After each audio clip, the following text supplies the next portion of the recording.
We're back with Kenwei Chong, co-owner of E&O Trading Company and board member of the Gift Foundation of Hawaii. So Kenwei, before we broke, we were talking about your employees and the interview process. Are you able to give us some idea of what types of questions you're asking to find out more about their character and their values?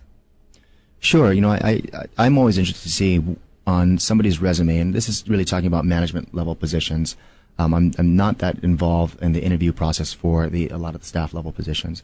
But for managers, I'm always interested to see, aside from their credentials and their schooling and where they've worked before, what their interests are and what's important to them outside of work.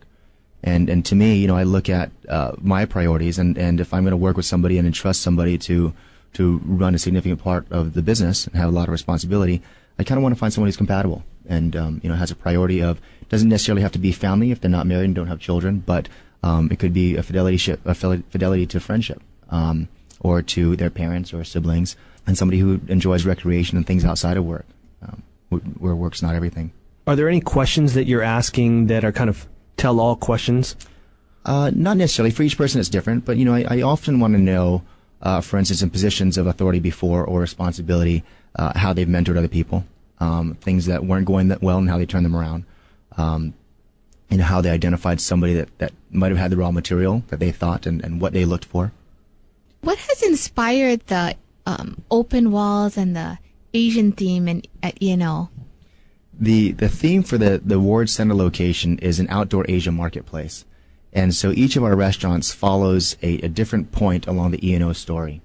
And so when Chris Hammer Jr. was in business school, he wrote this story about the E&O Trading Company. It was a fictitious company set amongst a historical backdrop of the 1800s and the trade routes between the Southeast Asian countries and Europeans. And so he wrote this great story of these fictitious characters with a lot of romance and spice and so forth.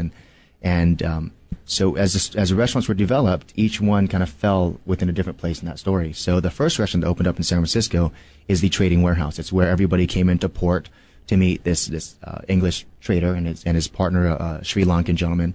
And it was a place where people stored their wares, and while they were storing their wares, they went upstairs and dined and had great foods. And the foods were made by this gentleman, Bailey's wife, who loved cooking and had a passion for cooking. And as she traveled around Southeast Asia, she picked up different recipes and flavors, and we put them together at the grill house, the E&O Grill House. And that was the idea, the genesis for the first E&O Trading Company. And so the San Francisco unit actually looks like a trading warehouse. You walk in, it's burlap bag walls and bamboo hardwood floors and crates along the walls. And upstairs then is more of the white tablecloth, linen, the fine dining. So that was the first point in the story. And then San Jose took on the financial center, and Marin County became the Southern Thailand retreat. And Honolulu was inspired by the outdoor Asian marketplace. So when you come into our restaurant here, you have elements of indoor and outdoor under one roof. You have a bar with its own freestanding roof, and you have a facade of a brick structure with its awnings and porticos and windows. And you have our kitchen with a roof on it as well. And so as you walk throughout the restaurants, you have somewhat of a feeling of being indoors looking outdoors, or vice versa. So are you finding that story and that kind of romance helps out the business? It doesn't help out the business necessarily because not everybody knows our story. On a Honolulu menu, on the front page is our story. So it gives someone a good idea as to how that story evolved. But I do think it helps out in that it helps us get creative and really excited about developing a restaurant concept.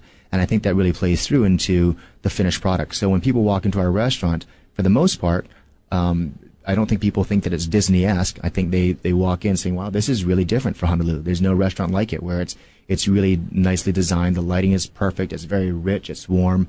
And it's clearly a different type of ambiance. And I think the market recognized that. We won the Haliaina Award for Best Ambiance.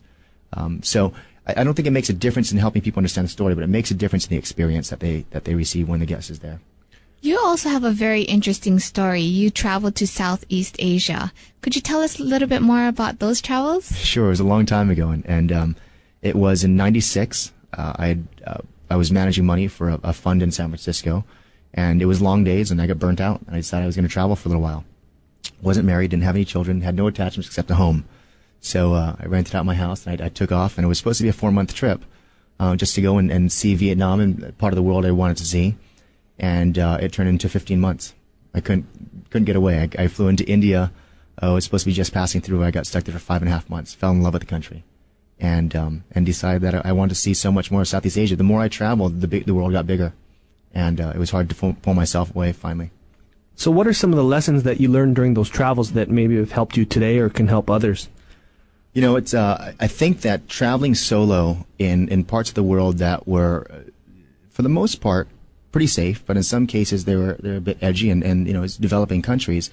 You know, I think the biggest lesson was just, you know, realizing things that would have been barriers before, or things that would have deterred you visually, or you know, for sense of fear, to be able to get through them. And you know, I think that happens every single day now when I look at things and when I encounter certain obstacles.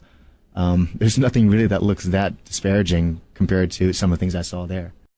Thanks for tuning in. Stay tuned for more on Greater Good Radio.